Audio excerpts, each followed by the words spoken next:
금요일 아침 말씀 출애굽기 2장 11절에서 15절까지 말씀 함께 교독합니다. 자, 여러분이 짝수절을 이어주시면서 교독하겠습니다. 11절 제가 읽습니다. 모세가 장성한 후에 한 번은 자기 형제들에게 나가서 그들이 고되게 노동하는 것을 보더니 어떤 애굽 사람이 한 히브리 사람 곧 자기 형제를 치는 것을 본지라. 좌우를 살펴 사람이 없음을 보고 그 애굽 사람을 쳐 죽여 모래 속에 이튿날 다시 나가니 두 히브리 사람이 서로 싸우는지라. 그 잘못한 사람에게 이르되 내가 어찌하여 동포를 치느냐 하매 그가 이르되 누가 너를 우리를 다스리는 자와 재판관으로 삼았느냐. 내가 애굽 사람을 죽인 것처럼 나도 죽이려느냐. 모세가 두려워하여 이르되 일이 탈로 되었도다. 15절 함께 읽어요. 바로가 이 일을 듣고 모세를 죽이고자 하여 찾는지라. 모세가 바로의 낯을 피하여 미디안 땅에 머물며 하루는 우물 곁에 앉았더라. 아멘. 아멘. 네. 어저께 하나님 중심의 삶, 자기 중심의 삶, 그런 삶과 또 그런 믿음 함께 우리가 잠깐 말씀을 통해서 살펴보았는데요.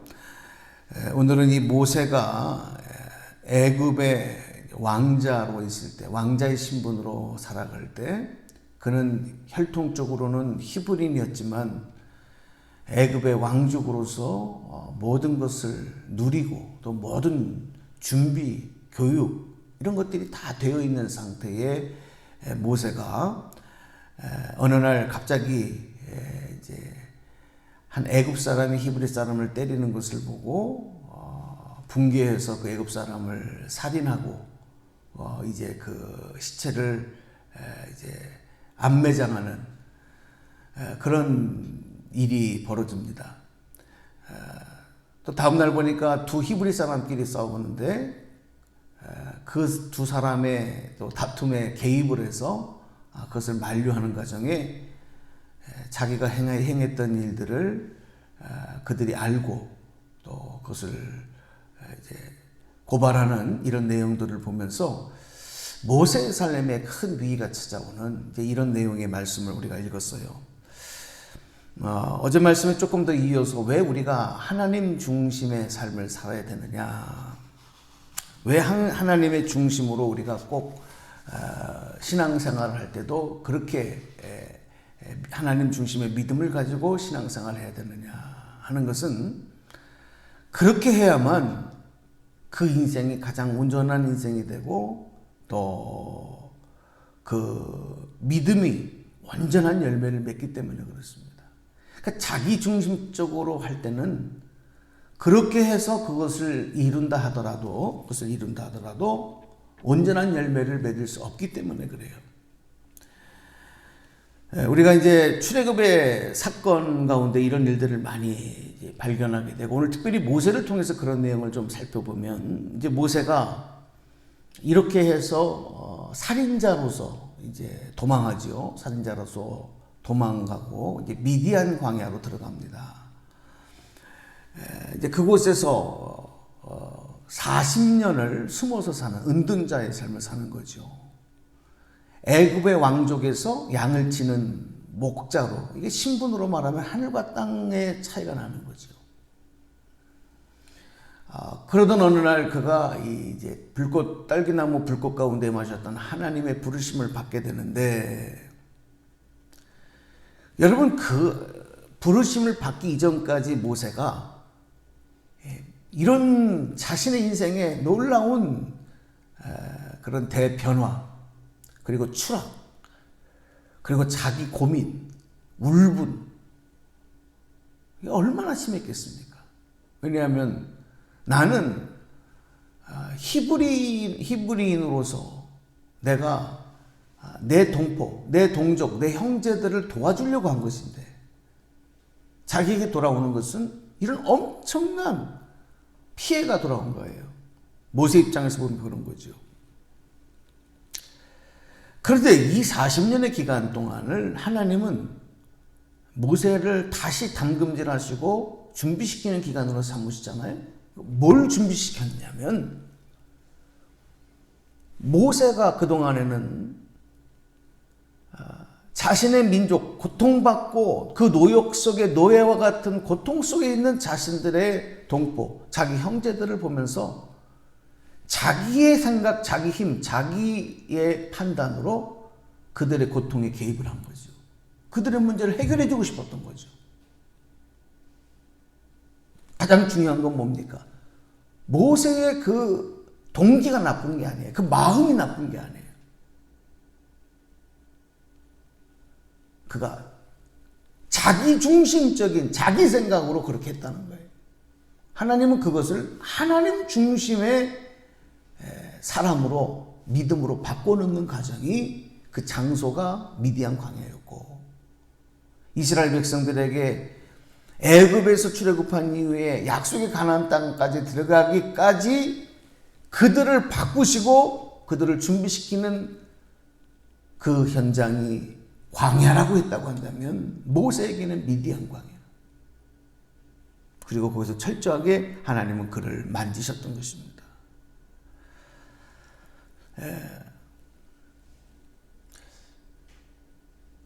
모세 인생의 철저한 실패. 그렇죠. 모세에게는 그것이 인생의 큰 그 판단 착오로 말미암아 엄청난 그 피해를 감수해야 되는 그 일. 그것을 모세에게는 성공이라고 말할 수 없어요. 그것은 사고였고 큰 실책이었던 거예요.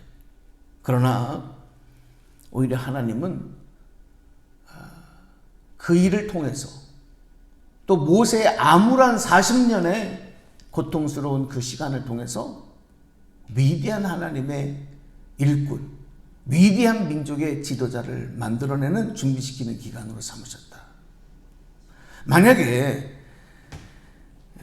모세가 40세에 바로 오늘 읽었던 말씀과 같은 그 일, 그런 일들을 해서 고통받는 민족들의 아픔에 모세가 개입을 하고 동참을 하고 그들을 도와주고 그 일이 잘 성공적인 결과로 열매를 맺었다. 그러면 이후에 이 히브리 민족, 이스라엘 백성들을 출애굽시키는 과정 속에서 히브리 민족들을 모아서 반란을 일으키고 힘을 모으고 또 애굽의 세력과 싸우고, 여러분 이런 과정에서 얼마나 많은 희생과 피해를 감수해야 되겠습니까? 인간의 방법으로 했다고 한다면, 만약 그것이 설령 성공했다 하더라도 얼마나 상처와 얼마나 많은 죽음과 피와 그리고 눈물과 고통이 있었겠습니까? 그런데 이 모세의 실패, 하나님 편에서 보면 이것을 출애굽, 택한 백성들을 구원해내시는 데 있어서 모세의 실패처럼 보였던 그 일이 더 위대한 하나님의 승리로 나타나게 만드시는 그런 또 기회가 되도록 역사하셨다는 거죠. 왜냐하면 출애굽할 때 이스라엘 백성들은 한 사람도 죽임을 당한 사람도 없고 손해를 본 사람도 없고 고통을 당한 사람도 없고, 오히려 그동안에 고통받았던 것까지 품삯까지 노역의 빚까지 다 보상을 받고 희생자 없이 안전하게 모두가 다 출애굽하는 역사를 나타내 보여줬고, 또 나중에 바로가 그들을 해하기 위해서 그 기마부대를 이끌고 추격해 왔을 때 그들도 다 홍해바다에 수장되어지는, 그래서 그들 머리털 하나 건들지 못하도록 인도하시는 역사가 있었어요. 여러분, 물론 우리가 분명히 고백해야 됩니다. 내 중심으로 행한 일들이 지금 당장에는 성공으로 보였다 하더라도 결과적으로는 그것은 가장 온전한 그런 열매를 맺을 수 없는 거예요. 차라리 그것이 지금 실패함으로 지금 나에게 눈물이 되고 지금 한숨이 되고 지금 고통이 된다 할지라도 합력하여 선을 이룰 수 있는 하나님의 손에 붙잡혀 사용될 때 더 큰 열매 맺는, 하나님께도 영광, 우리에게도 축복되는 역사가 나타나는 줄로 믿습니다. 이것이 하나님 중심의 삶과 자기 중심의 삶의 결과예요. 근데 우리는 지금 당장 좋은 것, 지금 당장 만족한 것, 그것만을 바라보고 그것만을 원하지 하나님 중심으로 가려고 하지 않아요. 믿음도 마찬가지라는 것입니다. 오늘도 여러분, 우리 기도할 때 하나님, 나의 인생이, 나의 믿음이 하나님 중심이 되게 하여 주시옵소서. 나도 모르게 자꾸, 어저께도 설명을 드렸지만, 내가 그런 결단을 하고 그런 고백을 한다 하더라도 자꾸 예전에 죽었던 내가 다시 살아나서 나를 자기 중심으로 내 자신을 이끌어가며 주장하며 또 거기에 대해서 기대하며 나가는 이런 모습들, 이것이 완전히 성령 안에서 담금질되고 변화되어야 되는 거예요. 그래서 이스라엘 백성들이 출애굽한 이후에 직선 코스로 가면 10일이면 약 2주일이면 갈 수 있는 그 거리를 40년 동안 하나님이 돌고 돌게 하신 것이죠. 또 그것은 그 과정 속에는 택한 백성들을 지키시고 대적들로부터 보호하시게 하시려는 깊은 뜻도 있었지만, 그 과정 속에서 그 척박한 환경과 그 불편한 환경 속에서 아침에는 구름 기둥으로, 밤에는 불 기둥으로 매일 아침 내려주시는 만나를 통해서 430년 동안 애굽에서 애굽 생활을 통해서 잊었던 하나님, 이 하나님이 매일매일 나와 함께 하시는구나. 그 하나님이 매일매일 나를 인도하시는구나. 나를 보호하시는구나. 나를 먹이시는구나. 나를 책임져 주시는구나. 이 사실을 믿도록 바로 그 훈련의 과정을 삼아주셨다는